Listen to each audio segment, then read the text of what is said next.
Cerita yang pengen kita bikin adalah cerita yang sederhana aja, karena itu belum pernah aku bikin. Jadi trialnya ditaruh. Lalu Indah Indah Permatasari membuat tafsirnya sendiri. Ini dia. Ini memang yang aku butuhkan. Indah, are you okay? Kalau are you okay, aku Malah khawatir ya.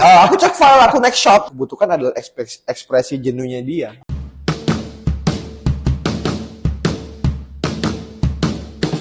Selamat datang di Broscast. Bram Reza Rifu Ngobrol santai di di podcast. podcast. Yeay!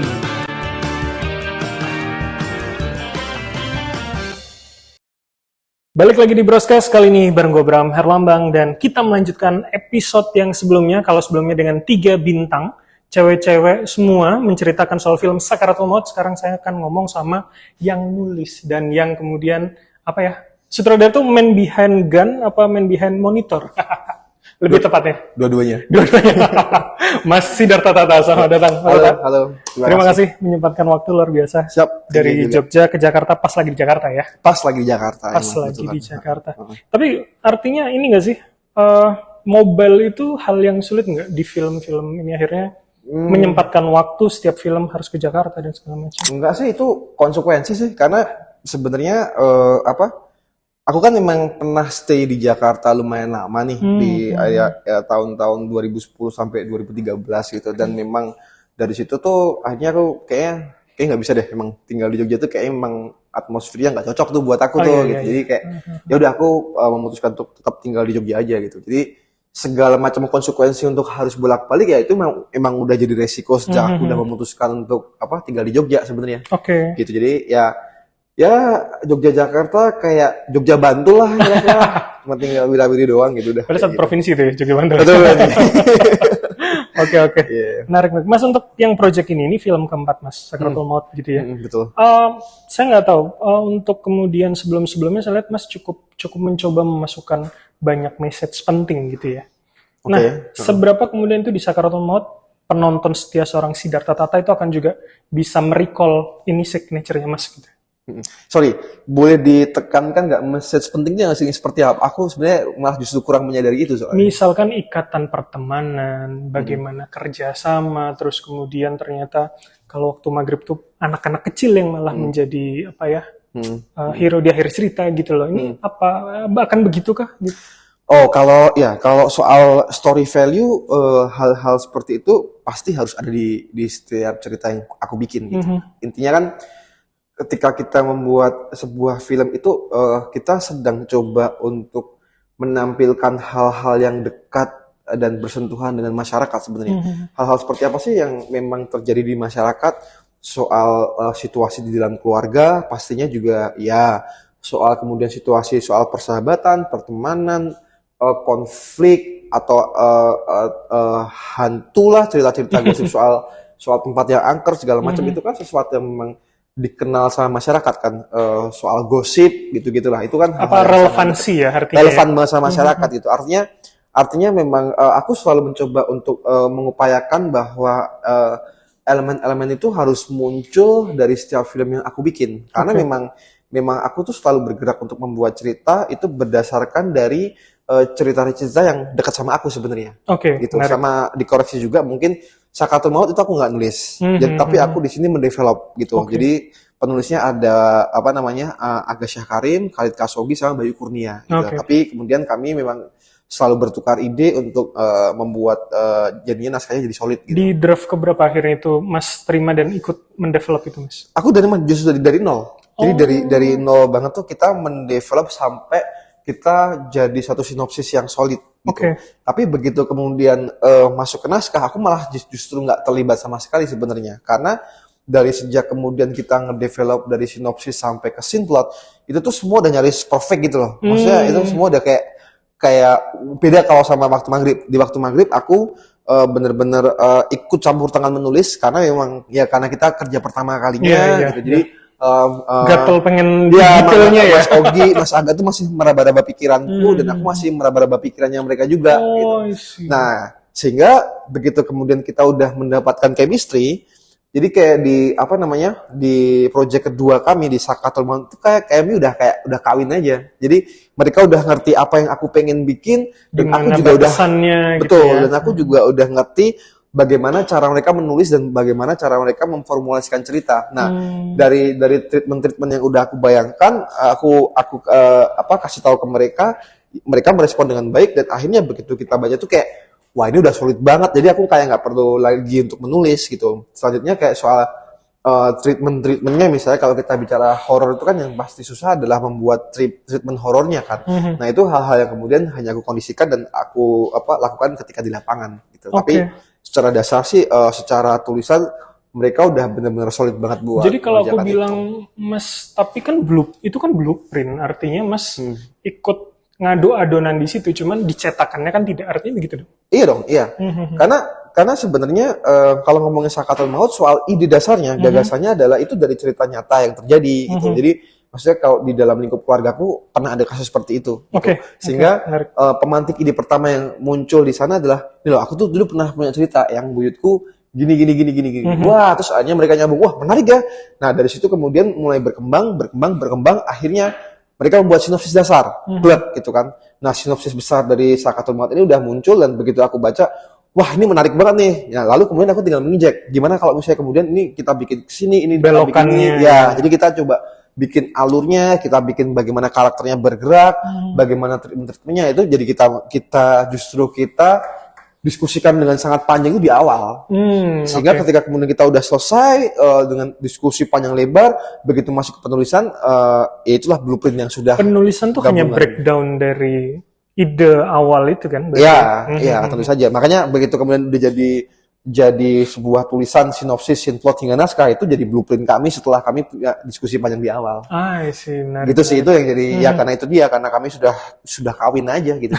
Jadi kayak udah bekerja itu udah saling mengerti semua gitu, enak banget lah. Ya namanya kawin kan pasti ada pasang surutnya kan gitu. Tapi ya kita juga demikian gitu. Tapi karena emang kita sudah saling mengerti ya gitu jadi menarik aja prosesnya. Belakangan tuh ngomongin soal kawin ya. Saya mau nyambungin soal dikit. Jadi belakangan tuh ada idiom begini. Kawin itu adalah bukan menemukan jodoh, tapi menciptakan bahwa yang bersama kita adalah jodoh kita. Betul. Nah, konsep itu ada nggak di situ? Ada dong. Ya itu dia. Makanya karena kami juga memang saling membaca selera, saling mengerti dan saling memahami sehingga kayaknya memang kita tuh udah kayak ya punya chemistry yang sama, punya koneksi yang sama dan jadi enak banget lah kerjasama. Ibarat bestie kalau lirik-lirikannya udah ngerti gitu ya. Tanpa ngomong dia udah paham. Kata ini kayaknya mau bikin kayak gini nih, terus dibikin gitu kau baca tepat sesuai yang enak bikin gitu. Jadi tapi sesuai dengan ekspektasi Mas, secara personal bahwa yang punya ide cerita tadi bahwa itu mirip. Sesuai. Kalau ngomongin soal kesesuaian, pastinya buat aku sesuai. Tapi kan yang paling penting adalah kita semua sama-sama sadar bahwa film ini kan adalah kerja kolaborasi antara PH, studio, produser, director dan semua yang lain gitu. Artinya segitiga ini semua harus satu visi dulu dan semuanya harus sama-sama suka semua. Jangan sampai timpang gitu. Nah, untungnya begitu kemudian waktu kita present bersama para producers gitu, mereka semua suka gitu. Bahkan Mas Aga, Mas Ogi sama Mas Bayu ketika kemudian mereka duduk bareng, mereka nonton, mereka suka gitu. Jadi ya itu dia yang buat kami langsung oke, kita mantap banget dengan film ini. Karena gitu, kalau bicara tadi sudut segitiga itu semua berperan ya. Semua berperan dong, sangat ide berperan. Terus kemudian cara menjual. Ya ide, ya gagasannya, budgetnya, terus scout timnya, gitu, terus bagaimana marketingnya, ya itu semua kan saling mensupport untuk saling terkait untuk gimana caranya kita mempunyai sebuah produk yang baik untuk dijual kepada masyarakat. Gitu. Dan pun juga tetap menjaga value tadi ya. Pastinya itu selalu yang menjadi pertama kali yang harus dipertahankan sih. Oke, kalau gitu pertanyaannya seberapa akhirnya toleransi dari seorang Mas Siddhartha Tata untuk ketika punya ide tapi ditabrakkan dengan dua sudut tadi untuk gimana gitu kan, kadang sebagai pencerita bisa jadi mungkin dari segi marketing kurang atau segala macam. Di mana titik negosiasi Mas untuk bisa menerima itu? Negosiasiku ya soal konsep kreatif. Artinya sebenarnya aku itu tuh dibesarkan dari dunia advertising, dari dunia iklan. Dimana ketika aku bekerja di dunia iklan itu kan aku harus bekerja dengan nge-serve klien, nge-serve agensi gitu. Itu situasi yang ketika aku menempatkan diriku sebagai director TVC, otomatis kan aku harus kompromi sama semua hal Iya. sama mereka gitu. Nah, tampaknya kondisi itu tuh justru mempengaruhi mindsetku gitu. Artinya aku memang sadar betul bahwa kerja pembuat film itu kan kerja kolektif yang memang melibatkan banyak orang gitu. Artinya aku bukan tipikal filmmaker yang egois. Aku harus selalu mendengarkan semua orang-orang yang memang punya kontribusi di dalam proyek ini gitu. Makanya memang kalau kamu bicara soal toleransi yang seperti apa, ya aku sangat toleransi dengan semua hal yang memang itu sejauh kemudian mendukung proses pemfilman film ini supaya bisa mendapatkan hasil yang maksimal, pasti aku selalu dengarkan gitu. Asal rasional. Asal rasional dan asal memang tepat guna dan asal memang itu benar-benar mendukung misalnya kayak misalnya ya katakanlah kita kemudian ada di naskah, ketika kita nge-breakdown naskah lalu kemudian ada beberapa point of view dari produser yang ngomongin Pak Sudil misalnya, Pak ini kayaknya nggak bermakna, ini scene-scene yang menurut saya justru memperlambat pacing adegan gitu. Nah setelah dari situ kan aku bukan langsung kemudian bilang oke Pak gitu, enggak, tapi kemudian aku harus cerna dulu, aku harus lihat kalau memang misalnya kemudian ini kondisinya memang tidak memperlambat, pasti aku akan kasih alasan. Karena ini penting, dalam konteks cerita ini penting untuk kemudian dipertahankan segala macam. Tapi secara editing bisa dipercepat, atau situasinya bisa dibikin lebih efektif gitu. Ada titik tengah akhirnya. Ada titik tengahnya gitu. Dan biasanya Pak Sul juga mengerti itu. Tapi kalau memang posisinya juga, iya ya buat apa sih ini dipasang juga ya, karena nggak penting. Lalu kemudian, oke Pak, ini kita take out gitu loh. Jadi kayak kita bisa diskusi dengan cara yang menyenangkan sejauh kemudian memang kita arahnya ke titik yang sudah sama-sama kita tahu kita mau kemana. Itu kenapa akhirnya visi harus disamakan dulu di 3 titik Betul, tadi ya. betul. Artinya kan kerja sama beberapa orang itu kan memang jadi nggak mudah ketika masing-masing mengutamakan egonya gitu. Nah aku bukan tipikal yang mengutamakan ego, tapi aku tipikal yang memang ingin menjaga kualitas demi kebahagiaan kita bersama dalam mencipta proyek yang memang kita pengen bikin gitu loh. Kayak gitu sih jadi sistemnya. Jadi rata-rata sih semua orang yang kerja sama aku happy ya, karena aku juga selalu membuat moodnya mereka juga happy. Dan gitu mencari sih. jalan tengah dengan Solutif lah. ide masing-masing tadi ya. Itu yang paling penting sih gitu. Nah, kalau gitu berarti seberapa berpengaruh proyek sebelumnya untuk proyek berikutnya? Artinya misalkan hari ini Scarlet Mood, bagaimana kemudian Malam Pencabut Nyawa, terus kemudian Waktu Maghrib itu juga buat seorang Mas itu bisa belajar dan menjadi evaluasi gitu. Pastinya ya, maksudnya ketika aku bikin film dari film pertama sampai film keempat itu kan aku juga jalan-jalan ke PH-PH yang beda-beda juga gitu. Nah selain aku membuat 4 film ini juga pun aku juga bikin series juga yang PH-nya juga beda juga gitu, berbeda-beda juga. Nah masing-masing dari PH-PH yang berbeda ini kan punya karakteristik yang beda-beda juga tentunya gitu. Nah tugasku adalah bagaimana kemudian aku meraba PH ini tuh kayak gimana, PH itu kayak gimana, PH yang ini kayak gimana. Jadi produser ini kayak gimana. Jadi kan produser juga punya karakteristik yang beda-beda gitu. Nah sejauh kemudian aku bekerja dengan mereka, aku merasa nyaman-nyaman aja karena ketika aku berhasil ngerti bagaimana cara bekerja mereka, pola komunikasi mereka, jadi aku bisa menyesuaikan. Terminal standar di tempat ini dan Iya, itu gitu ya. Iya, karena masing-masing punya standar yang beda itu tadi kan. Jadi kayak aku ya udah. Ketika aku berhasil melebur dan kemudian kita bisa menyepakati sebuah visi bersama yang akan kita kerjakan gitu, ya itu yang jadi kemudian aku jadi merasa mereka juga merasa baik-baik saja untuk bekerja dan memang ya kami semua sama-sama senang aja gitu. Tapi kalau ngomongin soal proses evaluasi, tentu saja setiap project yang aku bikin tuh pasti harus ada achievement tertentu yang harus aku capai.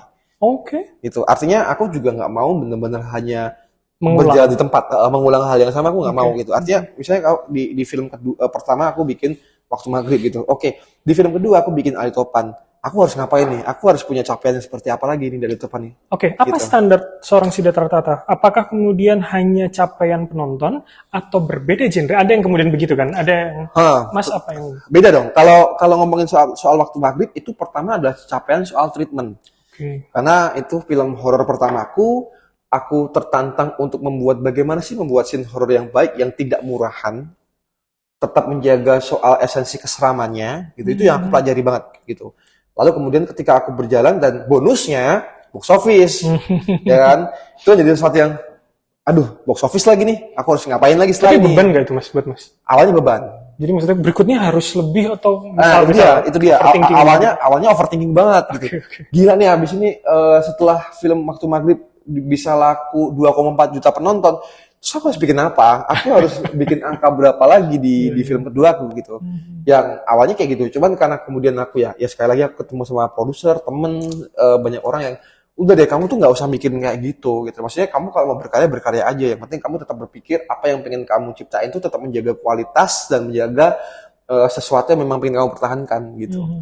Nah dari situ kemudian ketika aku masuk ke Alitopan itu capeknya beda lagi. Aku udah benar-benar lepas soal penonton. Jadi ketika kita ngomongin soal Alitopan itu aku punya treatment yang beda lagi. Yang kemudian capaian yang lain bonusnya itu masuk ke Busan International Film Festival gitu diapresiasi di sana dan kemudian aku juga punya eksperimen soal treatment lah soal mungkin actionnya atau beberapa hal soal kamera treatment artistiknya gitu aku punya capaian yang baru setelah Waktu Maghrib gitu.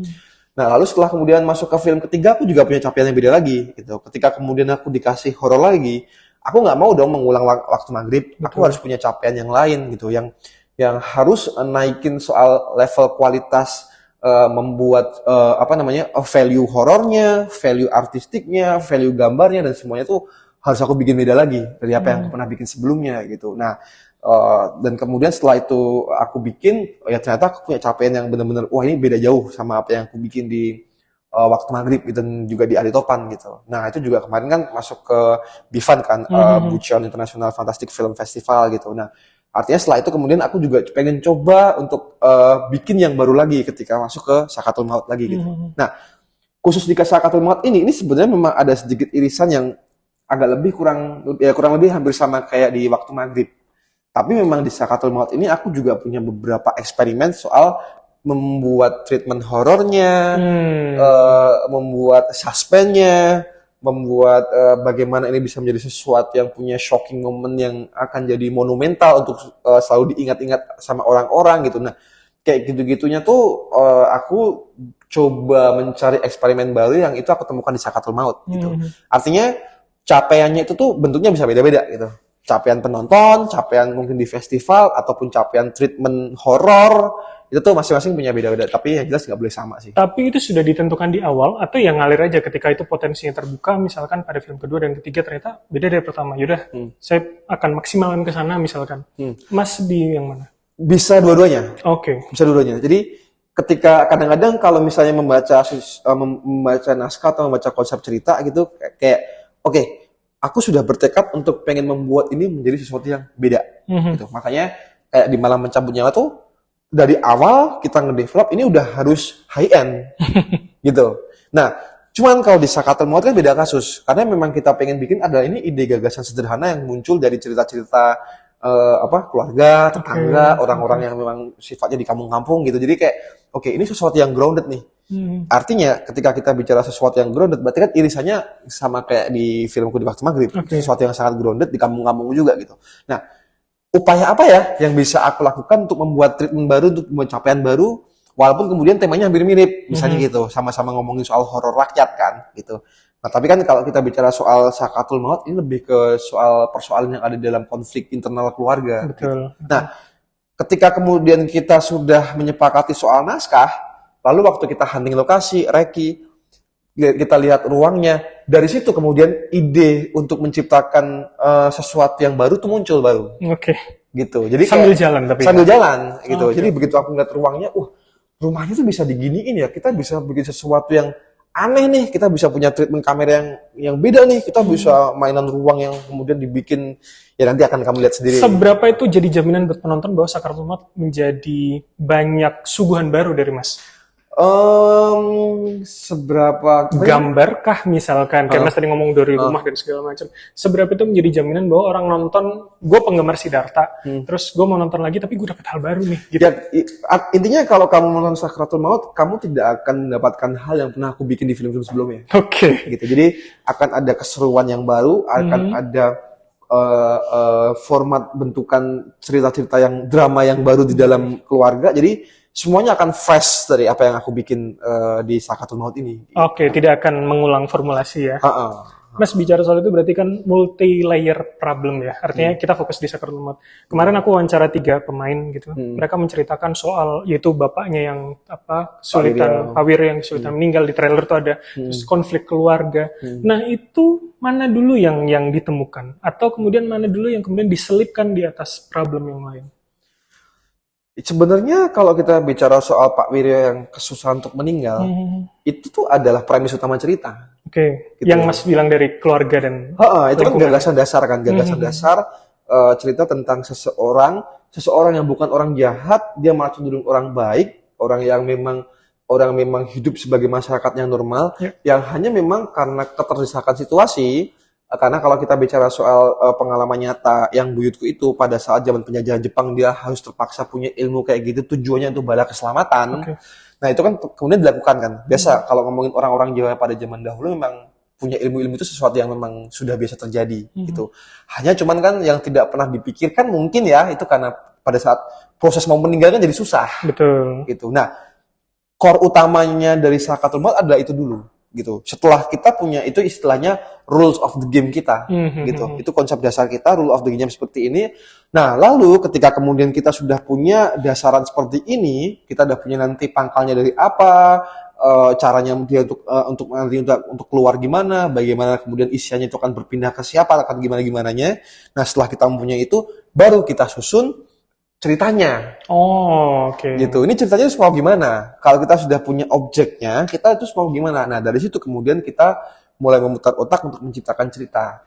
Oke, cerita yang ingin kita bikin adalah cerita yang sederhana aja. Sederhana. Dikenal sama semua orang, tidak terlalu melebar kemana-mana. Urban Dan legend. memang urban legend, dan memang ini juga karena ngomongin soal persoalan seorang bapak, berarti ya kita bikin aja konfliknya memang konflik keluarga. Karena itu belum pernah aku bikin. Oke. Gitu. Aku belum pernah membuat. Jadi trialnya ditaruh situ juga ya? Gitu. Jadi itu jadi challenging banget gitu loh soal itu. Ya dari situ kemudian kita mencipta cerita, artinya kita bergerak dari premis yang sederhana, tapi nanti itu akan menjadi cerita yang tidak disangka-sangka, wah bisa sampai ke titik ini, bisa sampai ke titik itu gitu. Padahal ini cuma cerita soal keluarga doang. Gitu. Nah itu yang jadi menarik gitu. Jadi kita punya playground yang sangat luas banget buat kita main-main gitu. Karena ya aku punya Indah Permatasari, aku punya Dira Dartian, Clarissa Taufan, Mariam Supraba, Jose Rizal Manua, Aksara Dena, semua karakter di dalam film ini tuh semua memerankan porsinya mereka dengan sangat-sangat mengagumkan gitu. Mereka benar-benar mengisi roh karakter mereka dengan sangat baik gitu, sehingga begitu kemudian aku ngeliat hasilnya tuh kayak wah gila ya, mereka tuh kayak ngasih 100% gitu loh buat karakter-karakter yang mereka mainkan. Itu yang kemudian jadi kayak melengkapi film ini jadi sesuatu yang sangat solid sekali gitu, selain ngomongin soal treatment horror dan sebagainya.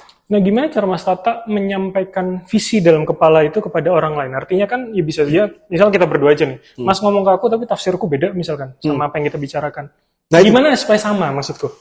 Intens, ngobrol intens. Jadi kayak kalau perlu harus memperagakan, yang memperagakan gitu. Tapi aku pikir ya nggak tahu ya, maksudnya kalau aku bicara soal fisiku, itu tuh aku kan selalu punya momen di mana waktu kita reading, waktu kita workshop itu tuh aku selalu ngeflorin ke mereka. In general, kita akan ketemu, lalu kemudian aku akan menceritakan apa sih yang pengen aku bikin. Lalu aku juga menceritakan satu-satu karakter mereka itu seperti apa sih gitu. Artinya secara in detail tuh aku ngasih ke mereka soal latar belakang karakternya, lalu kemudian goals karakter mereka tuh apa, atau kenapa dia begini, motivasi. Itu juga satu paket gitu. Nah, lalu setelah kemudian itu terjadi, mereka akan membawa pulang itu sebagai PR mereka masing-masing, ya kan, untuk kemudian mereka mempunyai tafsir dari apa yang pengen mereka kerjakan untuk melengkapi dari visiku. Nah, lalu setelah itu kemudian kita bertemu lagi. Nah, masing-masing dari mereka nanti pasti akan ada sesi one on one gitu, terus mereka ngobrol, Mas, dari apa yang kamu paparkan kemarin, aku tuh punya bayangan gimana kalau karakternya aku bikin gini. Rasanya karakternya kalau aku bikin gini. Jadi kita bukan hanya sekedar one way communication, tapi mereka merespon dari apa yang aku bikin gitu. Nah, itu yang jadi menarik buat aku, karena fungsi aktor adalah bagaimana kemudian mereka bisa menginterpretasikan visi dari sutradara dan membuat sesuatunya menjadi semua saling terkait dan dan melengkapi gitu. Nah, kebetulan materi-materi semua aktor yang ada di sini tuh mereka punya kemampuan itu. Oke. Sehingga kayak masing-masing dari mereka tuh, aku tuh pengennya gini, rasanya tuh aku harus gini. Nah, itu langsung jadi kayak ya karena memang komunikasiku ke mereka, presentasiku ke mereka semua sudah cukup jadi barometernya gitu, sehingga mereka jadi interpretasinya nggak meleset. Oh, Gitu. jadi artinya rel itu sudah dari awal? Sudah relnya udah dari awal udah ada dan mereka tinggal masuk ke dalam rel itu lalu kemudian ya mereka pengen membentuk kereta yang seperti apa aja gitu. Ruangnya seberapa gede, Mas? Sampai membuka bahwa ya karakter misalkan Della atau Indah itu akan jadi seperti apa? Jadi maksudnya itu artinya misalkan anggaplah 100%. 90% adalah yang Samen pengen. Tapi 10% mereka misalkan. Atau lebih dari itu bisa dibuka. Awalnya gitu, tapi jadinya 50-50 sih. Oh iya? Iya, bisa seperti itu. Kayak apa ya? Karena aku selalu bekerja dengan cara untuk mempercayakan sepenuhnya ke pemain sebenarnya. Walaupun kemudian ada momen-momen yang aku juga terpaksa harus mendikte mereka, tapi karena itu hubungannya sama treatment kamera ya. Treatment kamera sama Teknis lah ya. sama teknis gitu. Tapi kalau untuk hal-hal yang berkaitan dengan seperti itu, aku kayak memberikan ruang bermain yang seluas-luasnya ke mereka. Gitu. Kayak posisi ada satu momen misalnya yang aku ingat ketika aku kerja bareng si Indah Permatasari gitu. Ada momen yang sifat tafsir emosinya tuh hanya bisa diketahui sama si Indah dan karakternya dia dan si Retno itu. Gitu. Itu karena itu momennya cukup aneh untuk disikapi. Apakah ini harus marah, harus sedih, harus iba, harus seperti apa tuh itu jadi satu semua. Oke. Jadi aku nggak ngerti itu yang harus dimunculkan sebagai seorang karakter utama seperti apa. Tapi itu ditangkap sama sampean di belakang monitor ya bahwa Aku tangkap dan aku ini bilang yang aku pengen gitu. Aku bilang sama Retno enggak, aku bilang sama Indah, aku bilang ini momennya seperti ini. Ini momen yang aneh banget buat aku dan buat kamu juga. Makanya aku butuh seorang Retno itu nama karakternya, anaknya Pak Wiryo. Aku butuh seorang Retno ini tuh untuk tahu apa yang situasi yang dialami sekarang. Aku nggak bisa ngomong kamu harus nangis atau kamu harus marah atau kamu harus punya ekspresi yang seperti apa. Dan di titik itu aku memasrahkan ke kamu. Silahkan interpretasikan dengan caramu ketika merespon situasi ini sebagai Retno. Gitu. Lalu Indah Permatasari membuat tafsirnya sendiri. Apapun yang akan muncul dari gambar, aku akan terima itu. Karena itu adalah muncul secara naluriah dari seorang Retno. Tapi di reading maksudnya itu sudah selesai dong. Maksudnya bukan hanya di depan layar Enggak, ya, gambling nanti gitu. Enggak, karena kita juga punya situasi yang berbeda ketika reading sama onset. Oke. Gitu kan. Yang penting ketika kita reading kita sudah saling berkomunikasi, kita sudah mulai membaca banyak hal soal kebutuhan karakter dan lain-lain. Tapi kan ketika kita masuk ke dalam set itu kan kadang shit happen kan. Iya. Ya kan? Kadang Kita shit nggak tahu happen. suasana Betul, kadang orang. atmosfernya bisa jadi berbeda lagi gitu. Itu kan situasi yang kita harus menyesuaikan sama ruangnya, peristiwanya, gitu-gitu kan jadi harus ada penyesuaian ulang gitu. Itu makanya kayak gitu. Jadi begitu kemudian kayak tadi ketika aku lanjutin soal ekspresinya Indah, begitu dia kemudian ngasih ekspresi yang seperti dia keluarkan, bagiku ini dia. Ini memang yang aku butuhkan gitu. Nah, itu tuh yang menarik gitu. Oh iya. Bahkan kayak begitu kata aku waktu itu ngomong Indah, are you okay? Kalau are you okay, aku Malah khawatir ya. Aku cek file, aku next shot gitu lah. Dia bilang, ya dia khawatir kan, ini beres apa enggak? Dia sampai waktu itu bilang gitu. Ya itu yang kemudian aku percaya aja sama aku gitu. Karena memang yang aku butuhkan adalah ekspresi jenuhnya dia. Yang sebelumnya Mas tidak memperkirakan. Ya sebenarnya aku tidak memperkirakan. Wow. Gitu. Kayak gitu sih. Seberapa banyak itu? Apa faktor X yang tiba-tiba muncul gitu, Mas? Lumayan banyak sih. Tapi memang ya itu. Maksudnya kalau kayak faktor X kan juga sebenarnya aku membaca kemampuan pemain. Artinya kayak misalnya aku membuat shortlist. Shortlist itu bisa tiba-tiba berubah ketika kemudian aku melihat komposisi pemainku tuh punya persepsi yang lebih tajam dari apa yang aku bayangkan. Oh, oke. Gitu. Jadi kayak misalnya katakanlah di satu momen aku punya situasi di mana pemain A dan pemain B harus seperti ini gitu. Oke, Mas, tapi aku punya tafsir untuk gini. Oke, kita coba latihan. Aku pengen lihat. Nah, begitu kemudian dia lihat, boom, ternyata itu much bigger than I think gitu loh. Maksudnya itu jadi kayak Di atas. iya, wah, ini justru dia ngasih yang keren banget gitu. Jadi oke, ini berarti aku punya plan yang harus aku rubah. Yang kemudian merubahnya juga 100% enggak, tapi aku merespon. Memberi ruang Dan aku juga akan merespon dari apa yang mereka punya gitu. Nah, itu yang jadi kita tuh punya kerjasama yang solid, aku pikir di situ. Oke. Seru. Aku tidak sedang mendikte karena aku percaya dengan kemampuan mereka, tapi mereka juga percaya sama aku bagaimana cara aku merangkai emosi mereka sama karakter mereka, juga perjalanan shot yang memang menyesuaikan dari kebutuhan cerita gitu. Dan itu tidak akan mengganggu interaksi antar karakter ya, ketika maksudku rasanya Mas detail sekali di setiap karakter untuk kemudian mau nemenin membuat itu. Oh iya, harus dong. Aku nggak hands on sama setiap project yang aku bikin gitu. Karena itu penting banget. Jangan sampai kemudian kita hanya sekedar membuat film tanpa karakternya tuh memahami apa yang memang diinginkan sutradara. Aktornya tidak memahami. Iya, aktor tidak memahami. Jadi kenapa aku sangat hands on ya karena itu gitu loh. Jadi aku harus pelan-pelan memasukin in detail tuh ya, membahas soal soal isian karakter, blocking, pergerakan, ya treatment seperti itulah. Itu pasti aku selalu pikirkan. Oke. Gitu. Dengan cara jangan sampai aku terlihat mendikte mereka aja. Oke. Iya. Tricky nggak sih itu? Tricky banget. Pengen mengarahkan tapi juga tidak.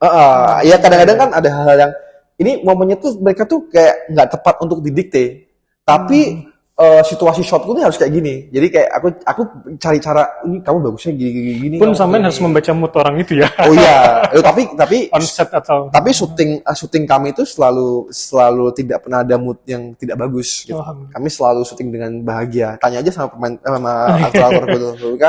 Mereka selalu happy gitu dengan kondisi syuting yang kami kerjakan. Jadi ya menyenangkan.